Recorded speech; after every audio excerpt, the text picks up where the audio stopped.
మిర్యాలగూడ మాజీ ఎమ్మెల్యే భాస్కర్ రావుపై కాంగ్రెస్ నాయకులు తీవ్రంగా మండిపడ్డారు. అభివృద్ధి పేరుతో అక్రమాలకు పాల్పడ్డారని, మినీ రవీంద్ర భారతి పేరు మార్చారని ఆరోపించారు.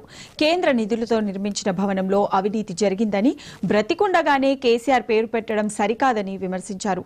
మినీ రవీంద్ర భారతి ప్రజల సొమ్మని, స్థాయి మరిచి మాట్లాడొద్దని హెచ్చరించారు. దౌర్జన్యం చేసిన వారిని అరెస్ట్ చేయాలని డిమాండ్ చేశారు. భాస్కర్ రావు అవినీతిపై పోరాటం చేస్తామని కాంగ్రెస్ నాయకులు తెలిపారు.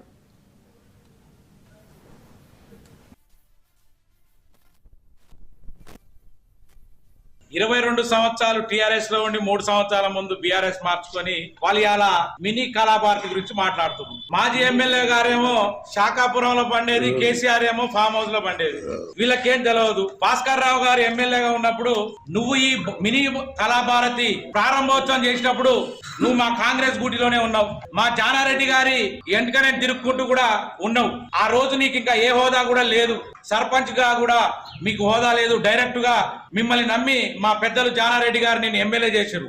అది కూడా మర్చిపోయి నువ్వు ఇవాళ కాంగ్రెస్ పార్టీ నాయకులని, గతంలో జయపాల్ రెడ్డి గారు కేంద్ర పట్టణాభివృద్ధి శాఖ మంత్రిగా ఉన్నప్పుడు మిర్యాలగూడని ఆర్థికంగా చాలా అభివృద్ధి చెందించాలని నన్ను ఈ ప్రాంతం మంచిగా గుర్తించాలని హోదాకి తీసుకొచ్చిన ఉద్దేశంతో వారు దాదాపుగా 200 కోట్ల రూపాయల నిధులు మిర్యాలగూడకి అభివృద్ధి కోసం కేటాయించినప్పుడు ఆ కేంద్ర నిధుల నుంచే మినీ కళాభారతిని కూడా ప్రారంభోత్సవం చేయడం జరిగింది.